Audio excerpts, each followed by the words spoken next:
Slam poetry. He doesn't care if it's perfect. It's time to slam now. It's the biggest poem I've got inside of me. She was a thief.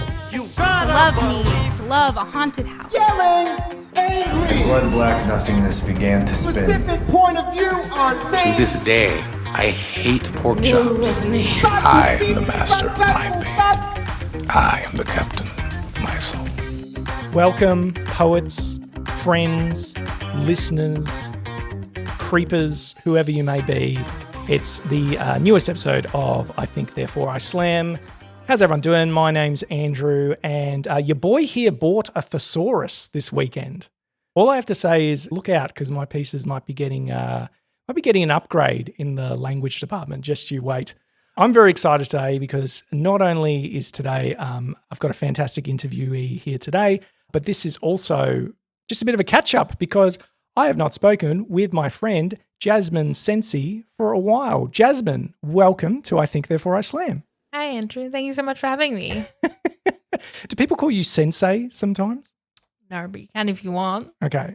Because I think that's teacher. It's like, oh, yes. Oh, yeah, it is. Yeah. How cool. Oh, the student becomes the master, teacher. Absolutely. Well, speaking of mastery, we're going to jump right in and hear your first spoken word piece. Do you want to intro this at all? Maybe I'll talk about after. Absolutely. But, all right. The piece is called How My Trauma Earned a Name. Oh, wow. Okay, go for it. Yeah, it's a lot. I hang out with trauma. I let her sleep in, give her pain medicine, make her breakfast in bed, eggs, bacon, pancakes, the full shebang.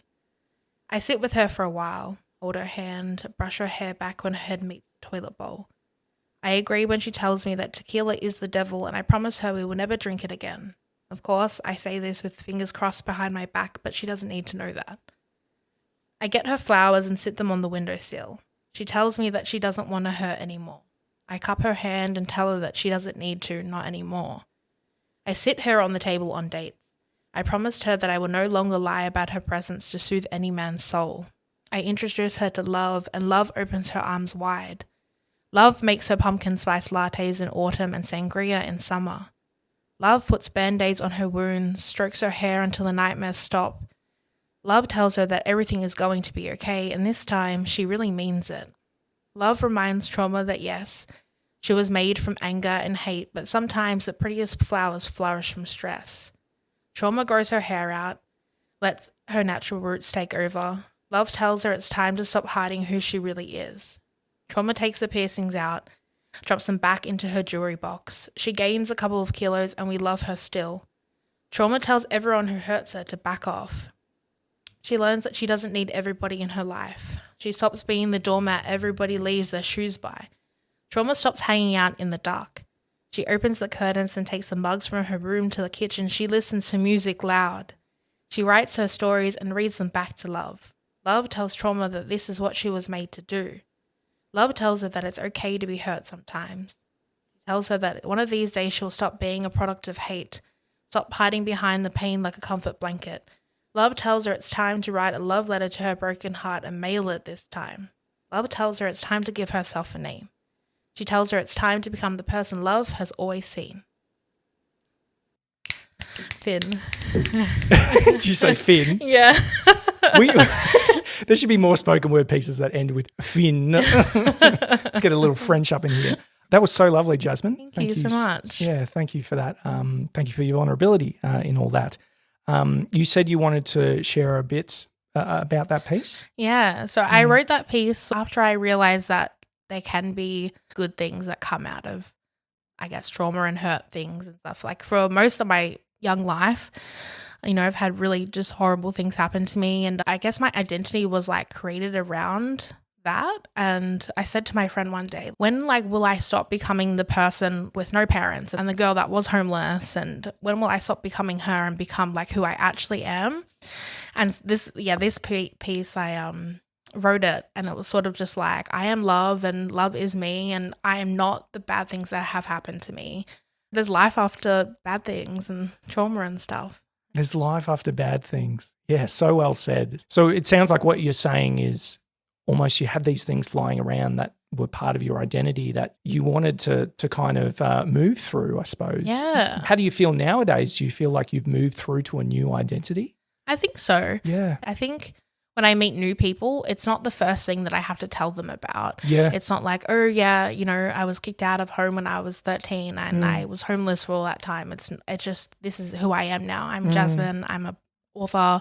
I'm a writer. I work in finance and I'm like silly goofy and my life is good. Great. Oh, that must feel super good as well. Yeah. And I think for a long time, I was sort of ashamed, not ashamed in like the way of I was ashamed that the bad things are happening to me, but I was ashamed that like not a lot of people had the same experiences I did. Like, all my friends have parents and stuff like that. Everyone has their own shit. Yeah, I just sort of hid it from people a lot. And I think that caused like issues in myself, issues in relationships as well. But I think I really just sort of like embraced it. Like, yeah, that happened to me and I moved through it. And like now I'm just such a different person. And it is something that I wouldn't change about myself either. I think what I have gone through is really profound and has helped me shape the person I am today. Part of the person you are today is a fantastic spoken word artist. But how did you get started in that? Was that something that you started in amongst all these other things that were going on in your earlier life? Yeah. So my first love is writing fiction and like fantasy and like sci-fi and like New World Orders. I actually didn't finish high school. I dropped out of high school when I was in year 9 because of all the things that I have been through. And then I went back to high school and did year 11. And then I did a little bit of year 12 and I didn't get the subjects I wanted to do. So I was like, oh, I don't want to do this anymore. So I dropped out and then I went and did a professional writing course.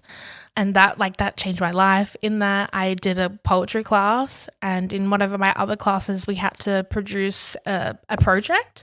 And I was like, I'm going to make a book. So I made a poetry book, and I like handed it into one of my professors, and he was like, Jasmine, I think you should like try to publish this because what you've written is really cool and like it's good. I fell in love with poetry while studying it. I guess the rest is history. I ended up like self-publishing that collection of poems. And then I went to my first ever spoken word event. It was at Bar 87 or 86, 76 in Berwick. Oh, yeah. Littlefoot and Company run it. It was before they were at Bunjil Place. Amazing. I went there with my friend Matthew and I was like so nervous and I had brought my book along like in hopes to like speak. But as soon as I got there, I was chickened out so hard. And I was like, I can't do it. I can't do this. And he put my name on the sheet. And they called my name and I'm like super of a no nonsense person. Like I'm like, oh, okay, now that you've done this, I'll just do it because I don't want to cause a scene and I don't want to be a nuisance or a nonsense person. Sure. So I got up there and I read something from my book and as soon as I stepped off that stage, I was like, I want to do this again. Yeah. Like it felt just a rush of adrenaline. It was so fun. People came up to me after that and was like, oh my God, thank you so much for sharing. You have a book. I can't believe it. And I was like, yeah, and you can buy it if you want. I never looked back from there. Had you ever considered doing any of that stuff before you did this course? No, never. Never. And like I had a social worker at that time and I was like, oh, they're going to hate that I've decided to leave school. But I came to them with this huge plan and they're like, no, like you've got yourself sorted. If you want to go do this, do this. And it changed my life legitimately. I've never been like super good at testing, like exams. I fail out all the time. My mind doesn't work that way. But I met like so many real life connections, like just people that had so much more life experience than I did and studying something that you really love in all these different classes, much more interesting. And Where was this through, this particular course? Melbourne Polytechnic. Ah, cool. In Paran. I hear good things. Yeah. I don't think they run the course anymore. Oh, what a shame. So when I did the course, actually, we had literally like the minimum people for them to run that course that year. And I don't know if they still do it, but I really hope they do because I'm still friends with some teachers from there and like some of my friends now are like, my best friends. Yeah. Like from just meeting in that realm. It's crazy how it happens. Yeah. And that teacher, it's funny, we constantly seem to talk about like the importance of encouragement from teachers on this show. But that teacher who told you, hey, Jasmine, I think you've really got something here. What was that like when you heard that? Oh, it was amazing. I don't want to be like a broken record because I've listened to the other episodes and stuff. But like when I was younger in my first high school, I had really terrible teachers. Like, I grew up in Frankston like sort of a low socioeconomical area, and everybody knows everybody. Like everybody knew like my mom, and they knew like who she was as a person. So like just by association, I was like damned a little. And going through what I went through at a young age, I was a little troublemaker. It's so fair.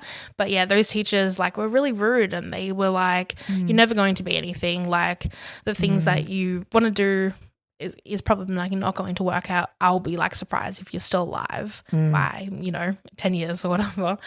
And also like being an artist in like the family that I grew up in, it sounds like a silly job, or pick another dream basically that's going to come true. I don't think I expected it from that person either, because he was very like just like a chill teacher. He wasn't really like outgoing or anything like that. He was just like quiet and chill, and it blew me away that he was like, you should do this. Like I think you could really make an impact.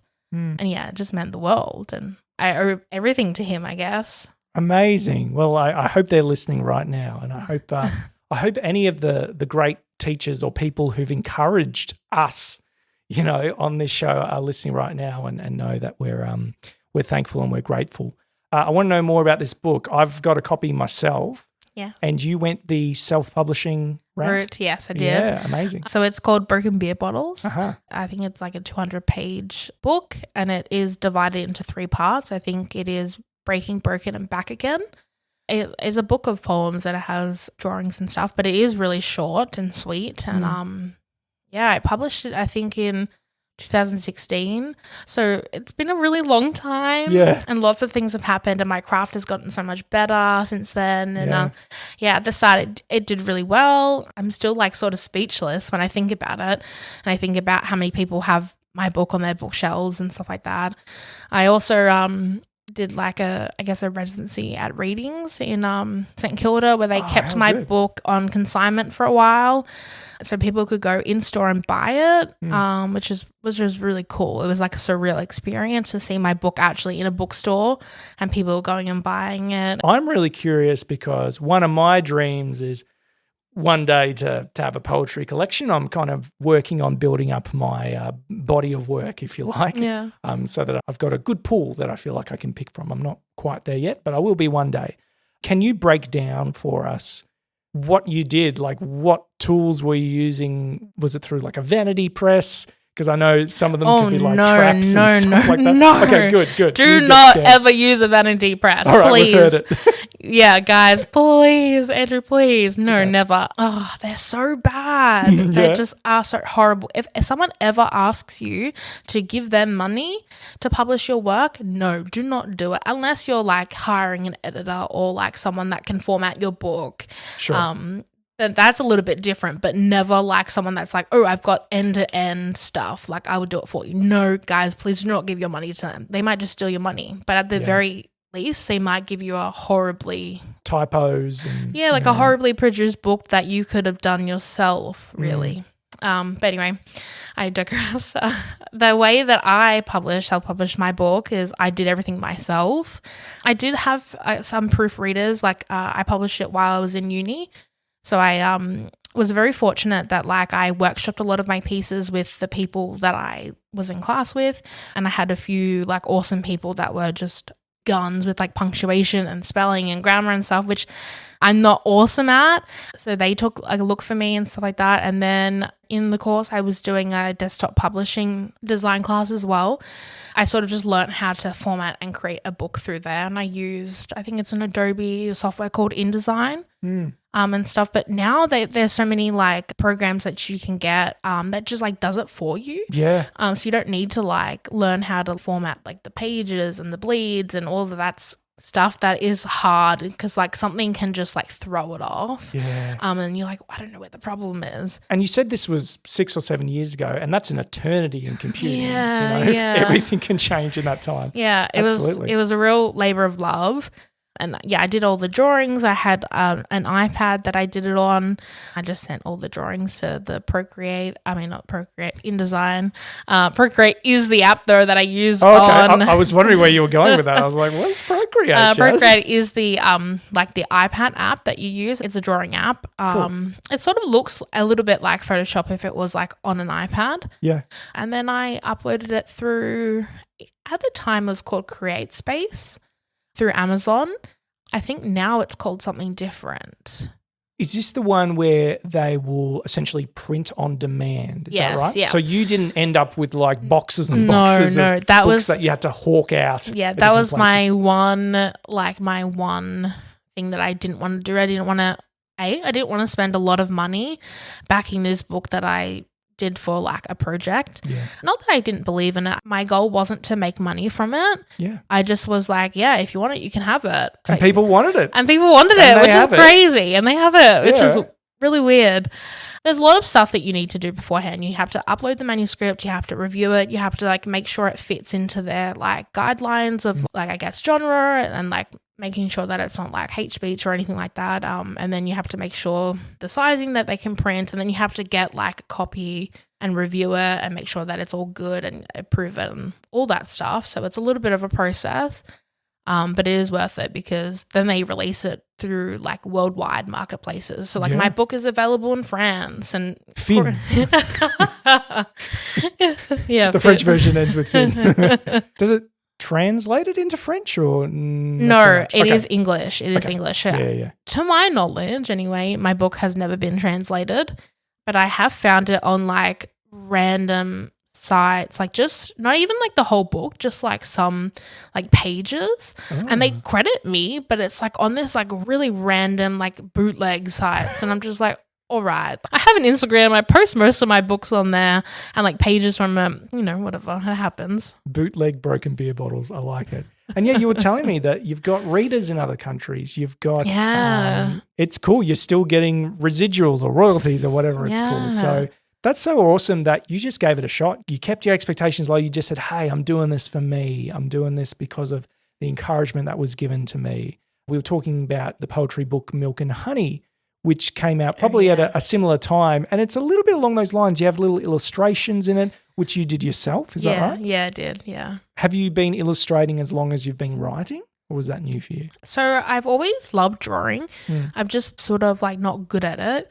And people will say, Jasmine, you are good at it, because I think there is a difference between like drawing on a canvas and a piece of paper than digital design. Digital design is so much easier because if you couldn't draw a straight line, you can hold it and it goes into like a perfectly straight line, and you can like drag the color and it fills that whole like a shape and stuff like that. So like I love drawing and I love doing design work, but I mostly do it digitally because it just is much better. I mostly just give my art to my friends. Like my friend Ebony, she's really lovely. She's always like, for my birthday, I don't want gifts. I want like you to design me something or make me something. And like, for a friend's birthday, I made her like a children's book and illustrated it. It was really fun. And yeah. That's so cool. Something a little bit different. Yeah. People like me really need that straight line software as well. Because, same. Shapes are amazing. I like to paint as well. I'm not very good at it.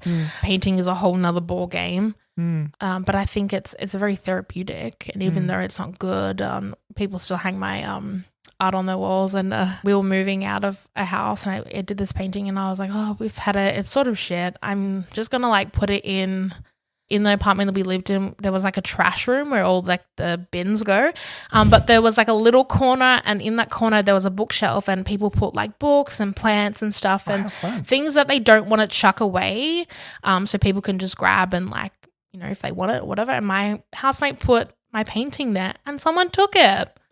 So I'm like, somewhere in this apartment building, my painting is just living on. So beautiful. Yeah, that is really fun. Nothing like a little bit of artwork to brighten up a space. You said before that even before poetry, fiction writing. Yeah. You know where I'm going with this. Yeah. Fiction writing was your first love. and you got into a bit of the self-publishing space with that as well. Yes, I did. Yeah, can you go into that for a bit? Yeah, so after Broken Beer Bottles, I published my novel called Brace for It. Oh my God, I cringed so hard because it was terrible. It was like 200 pages, but then I released, the first thing I released of it, it was only like 100 pages. So it was so small. The cover was my two uni friends sitting on this really rustic looking stairs with a really bad filter over it. And yeah, it was about a sort of a new world order, so sort of an alien apocalyptic sort of thing. And this young girl realizes that she has been sort of sort of made as a tool to farm, sort of as a test subject. Oh. So her mum is this famous scientist, and it's terrible. Yeah, I'm curious. Yeah, she was born to be tested upon, and she has these cool superpowers because she's been tested. Because she's been tested on, and she's cool. Sort of just been kept inside and locked away and stuff, and then she gets out, and the whole world is broken, and she's oh my God, I don't know how to live. The whole world is broken. Yeah, and her mum is the world leader, and she runs everything, but she was I don't want to be with you. I want to just live my life, but the whole world is broken. There's an apocalypse happening, and yeah, that was what it was about. So you completely pulled it from release, Yeah. is that right? Yeah, so Okay. it was up for maybe 2 years. Didn't sell a single copy, not even to my friends. At the time, I was just giving it away. Yeah, I ordered 50, and I Okay. just gave them away to people. Yep. And I was oh, I've got a book. I'm so cool. So there's people out there that have this book still on their shelf, and I'm please get rid of it. Yeah. Please, it's horrible. I hate it. Well, I've actually got a surprise for you, Jasmine. Oh my God, is it here? I was able to put out some feelers and found a copy, and we're going to read a bit on his. No, not really. Oh my God, I'm I was messing with you. no way. Because you're super informed. You researched. So I was please, no. Oh my God. I was I kind of wish I did now, knowing that you feel this way about it. Horrible. I think my friend Jim and Ebony have a copy still. So guys, if you're listening, please do not give Andrew access to that. Don't let me access any archived web pages or anything. Oh, it was just so dramatic. The catchphrase was in a world that's broken. In a world. Yeah. That kind of thing. Yeah. So we talk a fair bit about cringe on this show. It Yeah. keeps coming up, and I think there's something to it. You said that you took down Brace for It because it was cringy. What is cringe to you? What sensation does that produce in you? Do you cringe at your own stuff? Do you cringe at other people's things? Do you enjoy secondhand embarrassment? Where are you at with le cringe? No, I hate secondhand embarrassment. I hate feeling it, for other people, for myself especially. I feel it a lot for myself, even to this day, especially because I'm so active on Instagram and stuff like that. Sometimes I post things and I'm oh, why am I who cares, Jasmine? Who actually cares? I think being an artist, you have to be cringe, because if you don't be cringe, then you're not actually being true. Because Yeah. I think there's lots of TikTok trends going around at the moment, and there's this really, really funny one where people post what they used to post on social media to get the boy that they really liked attention and stuff. And I'm honestly, we are all a bit cringe. We're all a little bit silly and dumb, and we do stupid things all the time that we look back and we're oh. I think to be cringe is also to have growth as well. Yeah. You're growing, and you can say oh, maybe that wasn't my best time or my best work or my best thing that I've done.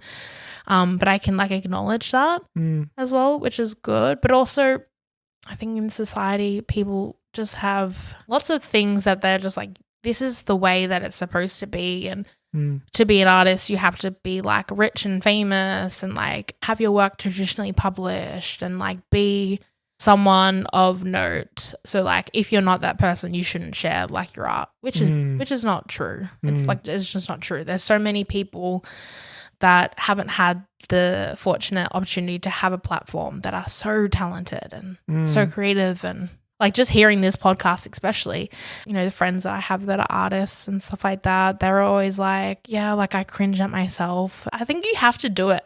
I think it's just something that you have to work through. you're going to listen to the playback of your voice later because you mentioned you cringe. don't like it and go, Yeah. and it's going to be great because it's going to be all part of it. Do you know what I mean? Yeah, I find it really difficult, especially to listen to my voice for some reason. I think that is a universal trait, though. I've heard that a lot. I think you knocked the nail on the head there because it's all across the board. We were talking about musicals very briefly before we started recording. You said you love Hamilton. I love Hamilton. I don't know if you've seen like some of the first drafts that Lin-Manuel Miranda had of like Helpless, his first draft of Helpless. No. I sort of came into Hamilton a little bit later. Sure. So yeah, I didn't really see it, but that's interesting Well, because he's not the greatest singer as we know, but he's kind of doing the, hey, this one's mine. Like it's fantastic. And he just backed himself and created, a Pulitzer Prize winning incredible work of creativity. So get out there, get people cringing, cringe at yourself. We cringe, but we are free. True.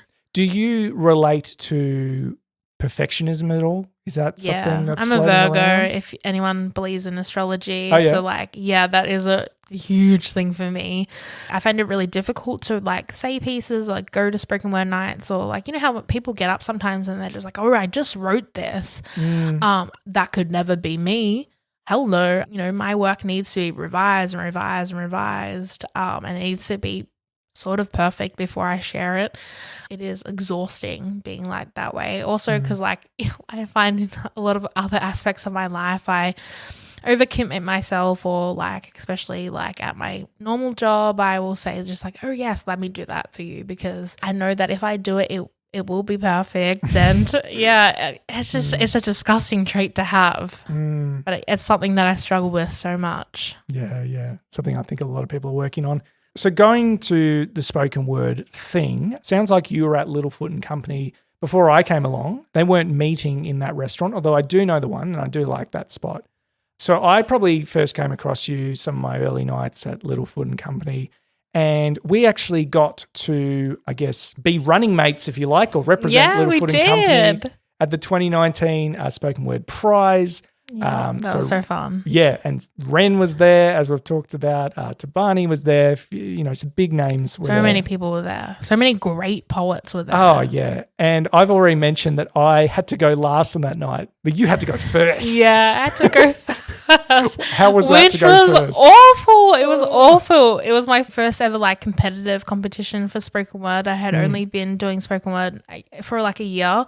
Oh my God, it was awful. I like was saying to my sister, like, because they released a list like quite like early on, so like everyone knew where they were going, and I was like, like pulling my hair out like to my friends and to my sister. I was like, I can't do this.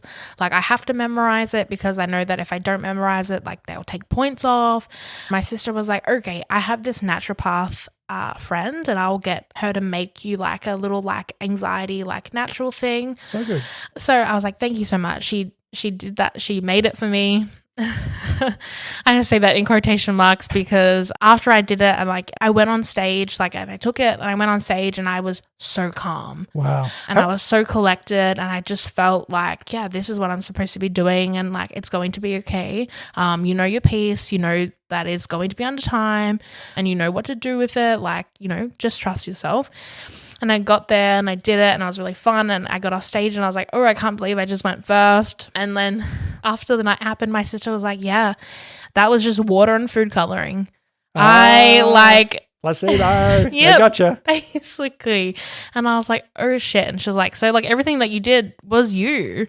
And yeah, that night was really, really special. Like I had everyone, I like made everyone calm and yeah, it was really fun. Yeah, it absolutely was. I was going to ask you how much of this formula was there. Was it like a little thimble or were you absolutely like necking this it was like before you went in on? like one of those like teardrop like bottles. So I just like put a couple under my tongue and yeah, I remember I thought my like tongue was going to go numb and obviously it didn't and it was all fine and I was just like, oh. And like I was like make sure like I didn't have a drink beforehand and like my friend bought me a drink and I was like no I cannot I need to go on that stage straight. And I don't know if this happens to anyone else, but every time, no matter where I am or like what I'm doing, if I go onto a spoken word stage, I completely black out the experience. like I know what I'm saying and what I'm doing, whatever, but like I can't hear the audience. Like I completely black them out for some reason. So I get off stage and I don't know if people clicked or if people clapped or if people like whooped or anything like that because I black it out. And I don't know why I do that, but it just is something that happens. It sounds like focus. It just sounds like creating your own little bubble thing, your flow state, and all sorts of weird things can happen there. Yeah. You can feel like you're in the space alone. You can feel like you can see people reacting, but you don't hear anything. I think that's really common. Yeah. Yeah. And I think what was really helpful on that stage especially was that like you couldn't really see the audience. It was like bright lights and, you know, the mic was yours. And yeah. What I remember though is, I don't know if you remember this, but as soon as I got on stage, I'm also not good at like technical stuff and stuff. And they were just like, oh, like lower the mic stand. And like the mic stand was huge. It was like so tall. So I lowered it, but then like it like broke into pieces and someone had to like come. But there's a really cool photo of me where someone took, and I'm like laughing and like trying to like put it back together. So yeah, it's such a fond time. Yeah, all the poets were amazing. You were amazing. Thank you. I love your poetry. Thank you. And what you do on stage, and yeah. Great night, Collingwood Town Hall, late 2019. Doane smashed it. Everyone smashed it. He swept the floor, won all 3 prizes. That's right. Yeah. That's right. I've already spoken about it being like a big deal for me and very early on in my time doing that, and fairly early on in your time in doing that. So it was really cool to be able to represent Littlefoot there. I think my piece was kind of a meta piece about Littlefoot as well, so that felt appropriate. It's a shame though that Melbourne Spoken Word as an organisation isn't actually around anymore. It actually folded at the start of the year, but you feel like something will take its place, and there's still a very vibrant community around Melbourne. There's still like the poets there. There's still artists there. Yeah. Like they want it. I guess it's just a lot. It is a lot. Being a facilitator. I mean, I don't know anything about that. I've never run a group or, you know, things like, you know, renders or anything like that. I just know that it would be very like costly, very like time involved, and yeah. Annie did a great job facilitating all of that. Yeah, Annie, if really you're listening, thank you for introducing me to the band The Midnight through your Twitch streams. That was incredible. Love that band. Incredible stuff. So you've gone from strength to strength. I think it's time for another spoken word piece. Did you want to say something about this or save it to the end? This piece is just a little intense, so sorry in advance. Any TWs? I guess just about like women being murdered, stuff like that. Very topical at the moment. Very, very topical all the time, really, because I wrote this piece back in maybe 2021. It's called Grab Your Torch and Pitchforks. In 1692, women were burnt at the stake in fear they were witches. Proof that for centuries men have been scared of powerful women. Tell me if it is a coincidence or not that nearly every woman I know has a story, but no man knows a rapist. I've met women who've had their voices stolen by men, while a judge bangs his gavel and declares boys will be boys, as if stealing a part of this woman wasn't counted as a crime but an oh well instead. I've met women whose bones were crushed and carved in the words, help me, before a jury. But if you didn't want this, why didn't you leave him? Why did you wear that? Why did you never scream? Remember, you provoked this. We choke our words down, sew our mouths shut with our confessions and tie our hair back. Continue like the construction workers didn't just catcall us, like our boss didn't say you look better with makeup, and like our hearts don't break every time another woman is murdered in broad daylight. We walk with our car keys between our knuckles, ready, just in case tonight is the night that boys will be boys. Thank you. Thank you. Thank you.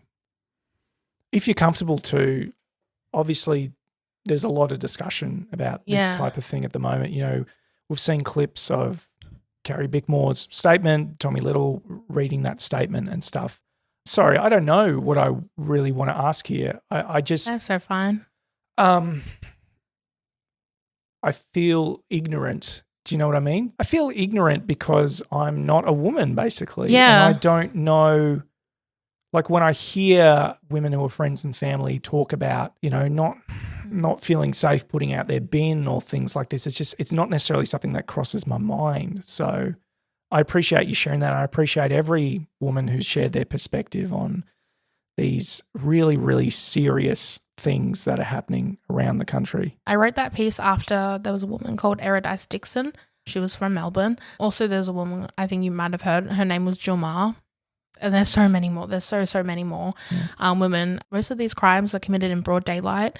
And like in our home in Melbourne, it is sort of a shock to the system. So Eredice Dixon was a comedian. She was walking home after a show and she was killed walking through the park that she walks through every single day.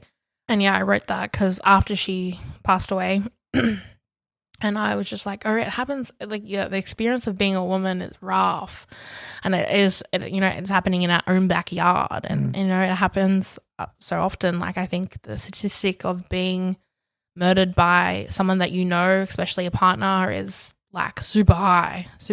I couldn't tell you what it actually is, but it's something ridiculous, like 80% or something like that. As a woman, it's just something that I feel very strongly about, and stuff that I write about a lot. Well, thank you again for shedding some light on that. This is usually the part of the show where we talk about your creative process. If you can put words to it, that is. It's really hard, hey? Yeah. Okay. Well, how would you describe it? Like, how do you generate ideas? What do you do when you're struck by the muse? How do you edit and shape and refine an idea? What do your journals look like? Are they just like thousands of ideas? Oh my God, you should stacked see up? my phone notes app. It's ridiculous. Yeah. There is just so many things in there. I find inspiration like through poetry and I guess like writing and stuff like that, through like my personal experiences or like experiences that I've seen like people go through as well. But it's not all just about that. Like I love to write fantasy and I love to write like sci-fi stuff as well, or like murder mystery. Like I'm writing a murder mystery novel at the moment. It might never see the light of day, but I think it's just really fun to do. I go through these cycles of like either being like really immersed into TV and doing nothing else, or being really immersed in books and doing nothing else, or being immersed in writing and then doing nothing else. At the moment, I'm sort of in the book space and I'm reading Harry Potter for the first time. Is that right? Yeah. Oh, how special. It's very special. Yeah. I know that like once I am done with the series, I will like sort of go back into writing, and yeah, it's just a weird like cycle that I have, but also probably mostly like I go through that cycle because I have writer's block sometimes, or maybe not writer's block, but more like being paralyzed by, I don't know what to write, or like, I don't know if this is good and stuff like that. But things that I found like really good is prompts, like going on my computer and just like writing down like different words or things that I've like done that day, or even like going outside and like going for a walk and like writing a poem about things that I've seen. And like, there's a dog on a path, which sounds really pretentious now that I say it, but Why? I don't know. I'm just like cringing at myself saying that. Don't you think some of the greatest poets of all time, sat on a bench, sat on a rock and just thought about other people. Yep. And slowed down. Like imagine how much that slows down your brain and kind of allows things to maybe flow. Yeah. Yeah. I have written, I don't know if you could class them as like poems. So I've written stories about like characters that I make up in my mind, just characters that do not exist, about a relationship that does not exist, but it is so fun because I have such an overactive imagination and stuff. So yeah, I guess, prompts is a big thing for me because sometimes my brain is just empty and I'm like, there's not one single thought up there. Even like one word can like set something off and you're like, oh yeah.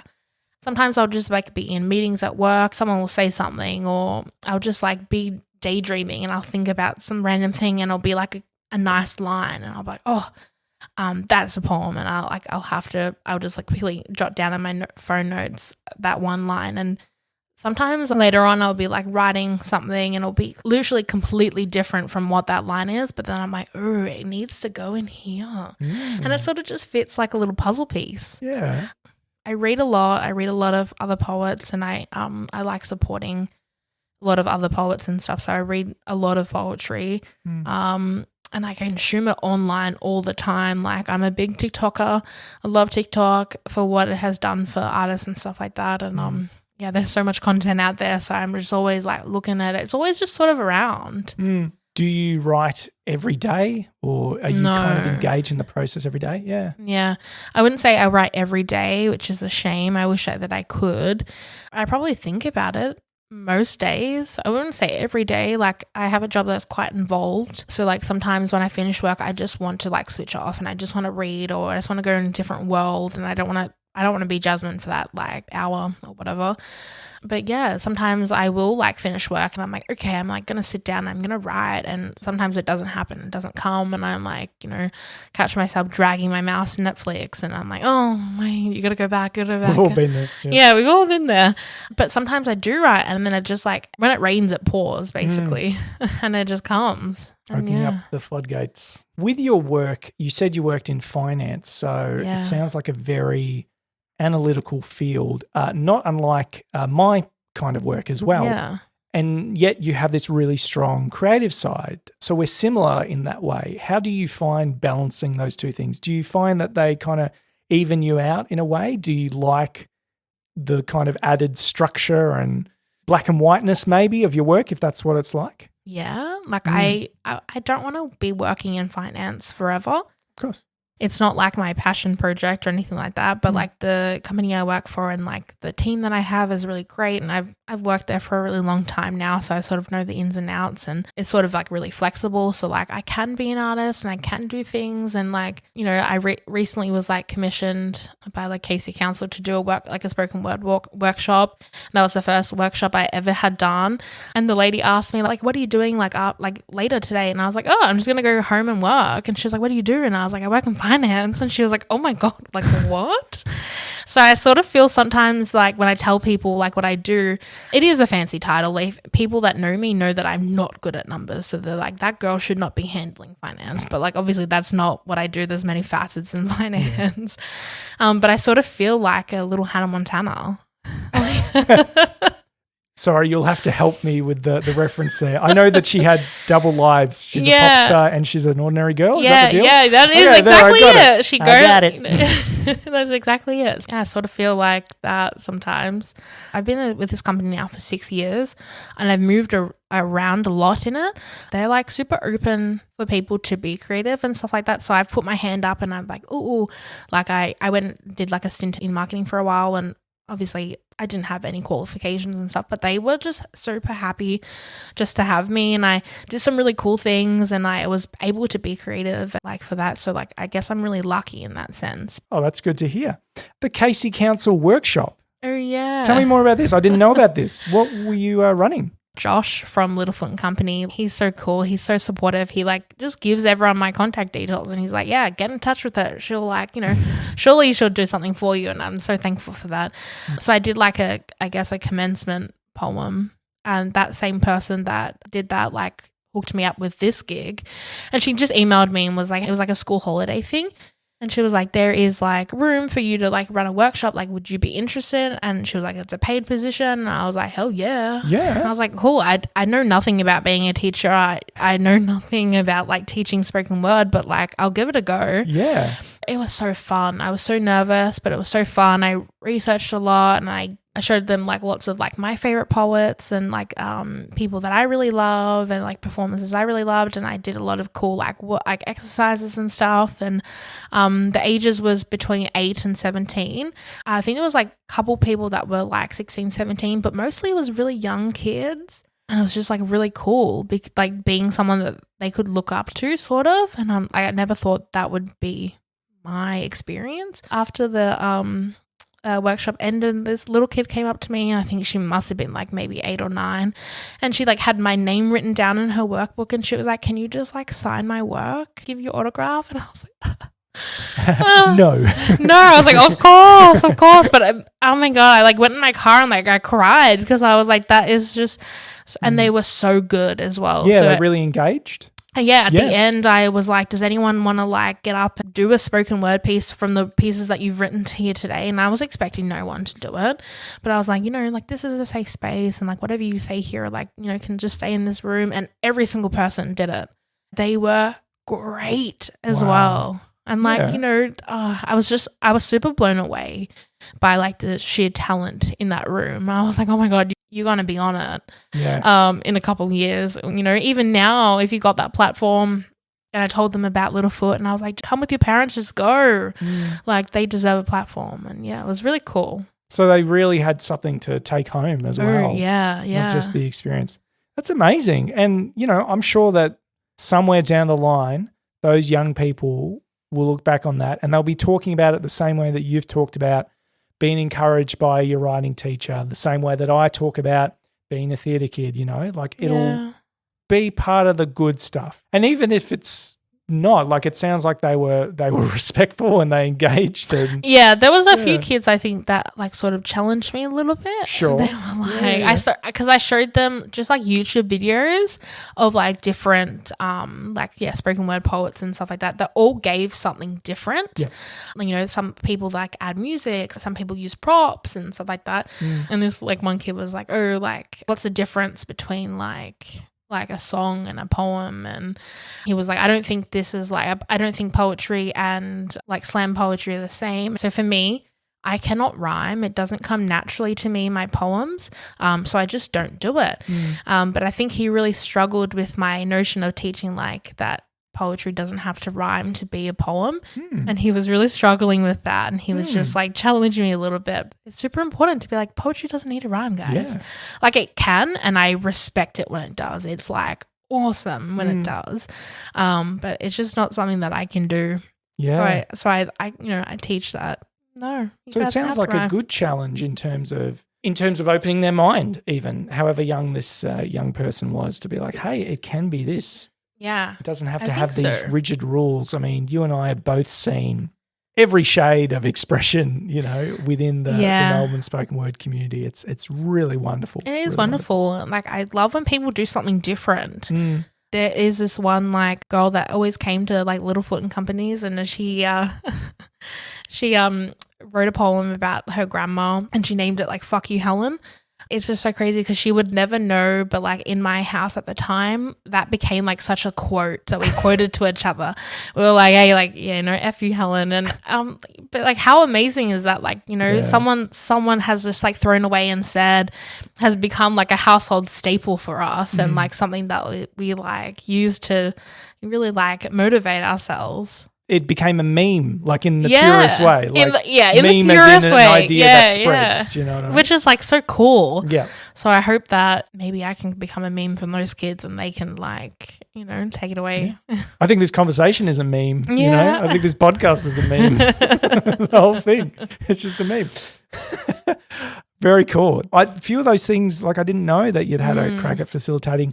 I was about to say to you, I didn't get to come to your workshop. Sounds like it wasn't exactly in my age range, so that seems I remember okay. I posted about it on Instagram and I had a few people being like, oh, like tell me like when it is, I'll be there. And I'm like, I'm so sorry, but it's for like, 17 and under. So sorry, guys. Well, as we talked about before, I don't have Instagram. In fact, I got Instagram very recently to message a poet and immediately got suspended. Because they think rookie that mistake. You need to have some content because first. I just haven't put anything there and they think it's like really sus. So I'm working on that at the moment. What's next for you? Do you just see yourself continuing to enjoy being this multifaceted creative? Are you going to have a crack at like the APS this year? I think I just need to talk to people that like have done it because I think I'm really like sheltered and I don't know a lot of like how to do it or I don't know a lot of like other like spoken word things. So I sort of just like stay in my realm and I get a little bit like not scared, but just a little like anxious, like going into new spaces that I haven't really ever been at or like I don't know a lot of people and stuff like that. So like maybe, but I also just don't know how that works. I know there's lots of heats and lots of like different things. I thought maybe you'd competed in a previous year, but maybe no, I've never competed. Is that right? So the only 2 times I have ever competed is at the Melbourne Spoken Word prize, and I also did KCU Slam in 2022 or 2021, where I came 3rd. Amazing. Which was really fun. So like the first poem I read, How My Trauma Earned a Name, was something that I read at that night. Those are the only 2 competitions that I've ever done. Yeah. For those who are listening who don't know, July, August through to about October, there is a nationwide competition run called the Australian Poetry Slam, and you see heats being run all over Melbourne. So, Littlefoot is going to host one. There's going to be others around, City of Monash and some in regional areas as well. And then they kind of go to like Melbourne City heats and then state heats, and then there's a national final. So it's really exciting. Yeah, and it's open to anyone to try out. There are, I guess, rules that do apply which wouldn't at a more casual kind of open mic night in terms of content, in terms of time limit and whatever. Yeah, it'd be really great to see up there. I'm going to give it another crack. I had a great experience last year. I'm quite competitive, but it taught me so much about letting go of the result because you can't control that. Yeah, you can't. And your work is subjective. Sometimes like the flavor of the day can be so not what you write about. Absolutely. That would be fun, actually. Let's do it. Let's do it. Yeah, let's All do right, it. We're locking in. We'll have a bit more information about those events a little bit later on. We're trying to build some lore into this podcast. And I think cringe is part of the lore, talking about cringe. I agree. I also think we had this fantastic metaphor that was relayed by Jude last episode about, you go to a spoken word night and everyone wants to bring the big thing. It's like going to a dinner party. Everyone wants to bring the turkey. Yeah. Okay. But if everyone brings the turkey, if everyone brings the same flavor of thing, then you get to the end of the night and you go, oh, it was a bit too much turkey. So why don't you work really hard on an appetizer, make it taste good and bring that? Your work in particular, what kind of dish is that you're bringing to the spoken word supper? Oh, okay. Do you actually like want a dish like the turkey or like the mac and cheese? Oh, is it mac and cheese? Is that what we're I going? think so. I don't know. Because sometimes it can be really good and like perfect and cheesy, but sometimes it can be like too cheesy and it can be really bland. Too salty. Too salty, yeah. Sometimes I think about me is like I like to go big or go home, and sometimes I really have to reel myself back. Like I'm like, no, you cannot be shouting in the mic for like 4 minutes straight, Jasmine. There's like a sort of a dream of mine to have sort of like an interpretive dance where like I do not dance, but I have like an interpretive dance like around me while I'm like speaking a poem and stuff like that. And I'm like, no, you cannot do that, girl. Or maybe I could, but I don't know. I have a lot of big like aspirations and I'm just like, girl, you got to turn it down a little bit. There would definitely be people out there who I reckon would be up for doing that, who are experienced in that and would be like, yeah, why not? So if there's anyone out there that wants to hit me up. Interpretive dance to Jasmine Cenci's spoken word. I think the problem is that I would have to write a piece like for that, and I'm not sure if that is in my wheelhouse. I'm sure maybe I could conjure something up. Yeah, I think it would be cool. It'd be like blending two different things together. Do you know what I mean? Yeah. So I think it's the mac and cheese for me.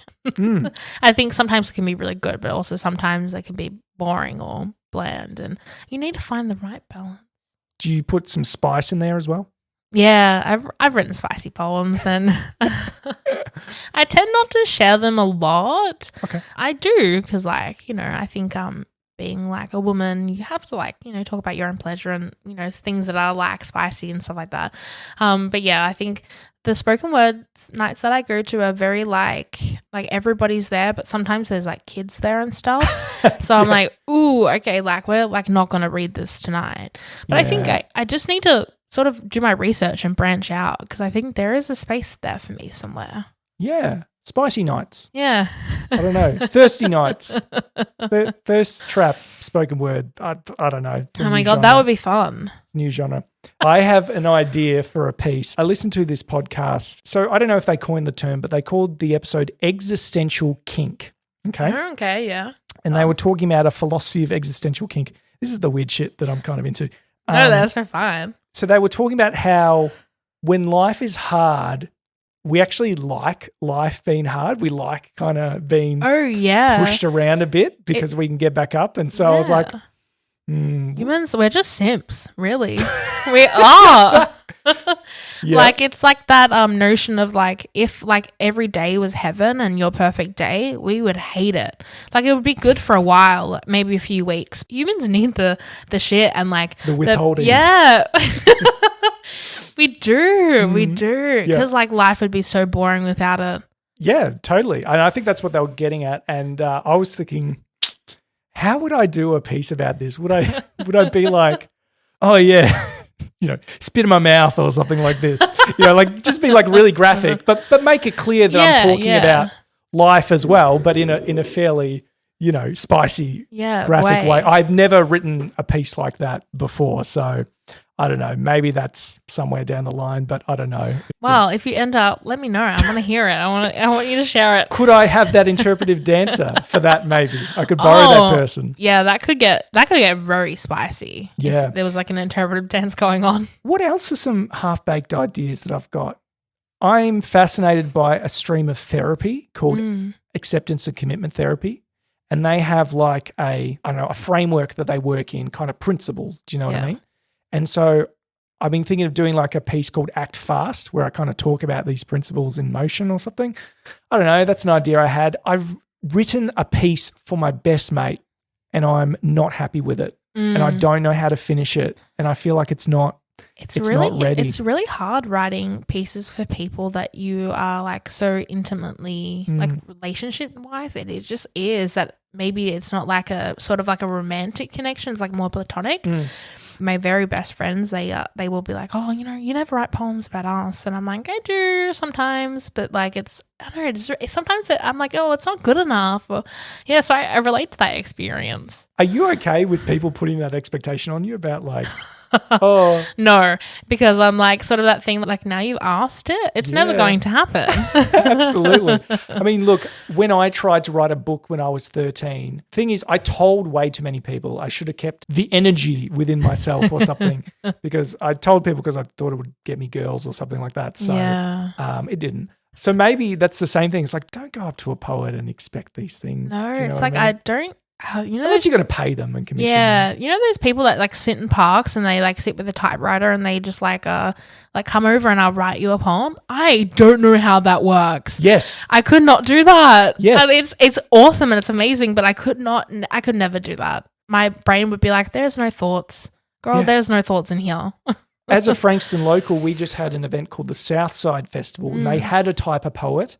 I missed out on booking in. Oh, damn. I got onto the wait list, but Andy Snelling was her name. She was very kind. I took a selfie outside her poetry tent and she wrote something for me and she put it in the window kind of thing. Nice. So that was cool and I'll make sure I book in next time. Yeah, a really special kind of event to do that. Do you ever get back to Frankston a lot? Because like I said, I kind of grew up around there as well, or is it ancient history now? Yeah, I don't shop there a lot because I see people I know a lot and they're just maybe not people that I want to mix with anymore. Sure. Because they're all people that I went to like high school with and stuff like that. But they have done a lot of changes. A couple of years back, the house that I grew up in was for sale and I just wanted to go and see it. Yeah. I haven't seen it in so long and I went there and I lived in like the pocket Coringal, so it was like, 10 minutes from Frankston. When I was younger, I could have sworn that it was like a beautiful little pocket and it was so like vibrant and lush. And when I went back there, like the street that I grew up on won like best street in Frankston in like 2009 or something like that, and they have it on the street sign. When I went back there and I saw the house and I was like, it's sort of dingy and it's dank and like all the nature strips were overgrown and like either the suburb has gone to shit since I left or maybe I was just remembering it wrong. I don't know. Gee. That sounds like a great piece. That sounds like good grist for the mill in terms of the writing stuff. Awesome. Well, it sounds like, you got some new horizons happening. And I'd really encourage you to get involved with APS. It's a lot of fun, even just taking feedback and whatever, even if it's just a number, that kind of thing. It's good fun. It's good fun. Jasmine, this has been amazing. People out there will probably want to know where they can find out more about you and maybe see some of your work, hear some of your work. Where should people find you? So I post a lot on my Instagram and it's called @thegingerpoet with 2 T's because the 1 T was taken. They always are. And I like share a lot about my life and my work and sometimes I'll just put snippets of my things that I've written up there. I just want that validation, Yeah. Yeah, that's fine. Yeah. Share the love. And Broken Beer Bottles, you can still purchase it, yeah? Yeah, you can buy it from Amazon. You can buy it from, I think Book Depository is now in the toilet, but you can buy it from Dimmicks. When you go to like Dimmicks and stuff like that, it is like $33. So sorry about that. But worth every penny. You can get it from Amazon for like $12 or something like that. And it will be shipped like the next day. Yeah. Which is crazy. So like to think that like in some warehouse somewhere, they like get a order from my book and they print it and they send it so quickly. Yeah. You reminded me to pour one out for Book Depository. That was my so go-to. Sad. I was like, oh wait, yeah, they don't exist anymore. No. I think Booktopia is still running, right? Yeah, absolutely. So yeah, you can also Boomerang Books is a good Aussie one. Yeah. As well. Oh, I've never bought anything from there. It looks scammy, so I've decided against it. Is it because when you get to the payment area, they're like, you can, if you want to, you can pay directly into the bank account? Does that seem a bit weird? Yeah, and I'm like, scam. No, they've been They've been fantastic. good? They've been as good as Booktopia. Oh, yeah, nice. yeah. Okay. And in fact, okay, do you use Booko to look at prices? No. So if you're price comparing, I always go to Booko because I think if you use the link from Booko to Boomerang Books, you get free shipping. Oh, fun. So it kind of knocks that off. Oh, you just know everything. So yeah, just pour one out for Book Depository. I got to ask, with Broken Beer Bottles, are you going to pull that one like you did with Brace for It, or is that there to stay, you reckon? So I have written another book and it's called All the Things I Wanted to Say But Didn't. I haven't released it yet, but it is like almost ready to publish. I have the cover. It's formatted. You know, I've had it looked at by lots of different people. I paid an editor to edit it. It is ready to go. I just want to sink a little bit of money into like the promotion and stuff like that of it because I think it could be something cool. So hopefully I'll get my shit sorted by the end of the year or somewhere like towards the end, and maybe September is my birthday's on the 11th. So maybe I don't know. I always have big ideas of grandeur like, oh yeah, do it on your birthday. That would be so fun. But yeah, I don't know if I'm going to be able to get my shit together in time. So I did think maybe I would pull it after I publish that. But I don't know. At the moment, you can buy it and it is available. And yeah, lots of people do have it. So I don't know. Keep it. I might keep it because like if you read the two books, you can see the disparity of like that I've so clearly have gotten better or just grown as a writer, and like these, you know, in All Things I Want to Say But Didn't, it's a long title. It's more like spoken word pieces and just like pieces that take pages and pages, whereas like the first book, Broken Beer Bottles, isn't. It's just like, you know, a few lines a page and stuff like that. So it's a lot better. And I've sort of dropped the images and it's just my words and just yeah. That sounds amazing. We'll have to have you back on when it's a bit closer to launch. I think that'd be cool. That'd be really cool. That'd be really cool. Thank you. Let's lock it in. Did you say before that you have delusions of grandeur? Is that? Yes, all the time. Can't I make you understand? You're having delusions of grandeur. That's the way. This has been so much fun. You're going to leave us with one last piece, Jasmine. Any foreword to this one? I wrote this piece. I don't think I've never spoken it live, just in my bedroom. But it is dedicated to all of my friends that are my found family, and you guys all know who you are. I think it speaks for itself, but it's just really my love letter to them. It's called The Ways We Say I Love You. We say it in the ways our fingers interlock, lights dancing across our faces as we lay side by side on the rough carpet. It's money for the dentist when your pockets have been rummaged by your poor decisions. It's food on your doorstep when you're so sick you can barely leave your bed. It's 1 a.m. pickups from work that drag you into the cold after being so warm and toasty. It's agreeing to say mozzarella sticks to the McDonald's worker instead of mozzarella, so her laughter is the only thing that fills the car. It's stealing pot plants from the side of the road and carrying couches up from the stairwell in the dead of the night. It's the cuddles where no words are spoken. It's Saturday nights that descend quickly into Sunday mornings. It's the understanding that we need to leave by 9 a.m. sharp, even though the appointment is at 11 a.m. and we only live 20 minutes away. It's leaving on time and being early even if you don't agree. It's dinner every Thursday with takeaway containers filled to the brim of lasagna. It's playing Uno on the side of a hospital bed for hours. It's movies and PlayStation games. It's their voices when grief has stolen yours. It's tightly held hands in doctors' offices and coffees on the way home. The ways we say I love you is woven in every breath, every smile, every raised eyebrow, and every laugh. And I guess what I'm trying to say is, this is the way I say I love you too. Wow. Just such a nice vignette. That was like the movie Lady Bird, just these little scenes coming through and passing through. Jasmine Cenci, thank you so much for coming on to Thank you so much for having me. I Slam. It's been a real pleasure. We'll have to have you back at some point. Awesome. Thank you so much, Andrew.